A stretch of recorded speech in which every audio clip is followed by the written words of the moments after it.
Depuis quand faites-vous de l'art? Je pense depuis ton âge, en fait. Dès le départ, j'étais assez timide comme enfant et j'ai utilisé mon crayon, mes petits bricolages pour parler de choses secrètes, personnelles. Et en fait, je racontais des histoires au travers de mon art.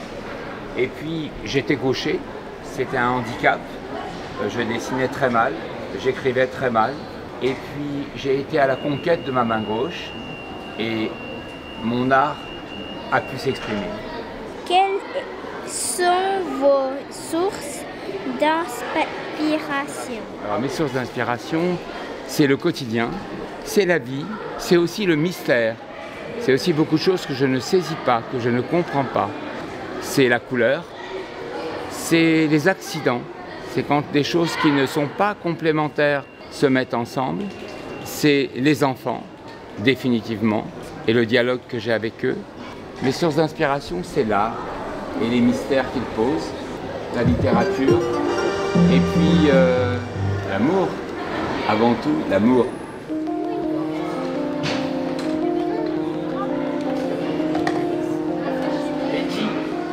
Ce qui m'intéresse dans les drapeaux, c'est que chaque drapeau, que ce soit un drapeau de pays, que ce soit un drapeau d'un groupe, ça raconte une histoire.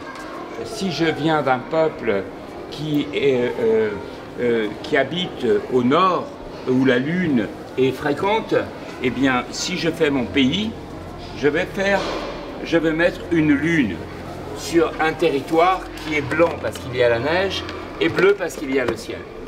Pour quelle raison avez-vous reçu vos médailles d'honneur? C'est une question amusante. J'ai eu plusieurs médailles. J'ai eu une médaille de commandeur des arts et des lettres. Ça voulait dire que j'ai été honoré par le ministre de mon travail artistique durant ma vie. Et c'était une grande émotion parce que en fait, j'ai quitté l'école très tôt et je n'ai jamais eu de prix à l'école.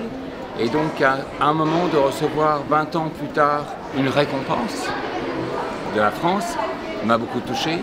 Et puis j'ai eu cette médaille de la Légion d'honneur il y a une dizaine d'années, aussi en récompense de mon travail et de l'idée qu'au travers de mon travail, je peux transmettre quelque chose aux générations futures. La célébrité a-t-elle amélioré ou nui à votre vie personnelle? La célébrité, j'y pense pas. Je pense que la célébrité, c'est quelque chose de très futile, de très fugace. Dans ma vie, il y a eu des très grands hauts, il y a eu des très grands bas, il y a eu des plaines, il y a eu des déserts, il y a eu des oasis. Ce que je vis, c'est surtout la proximité plus que la célébrité.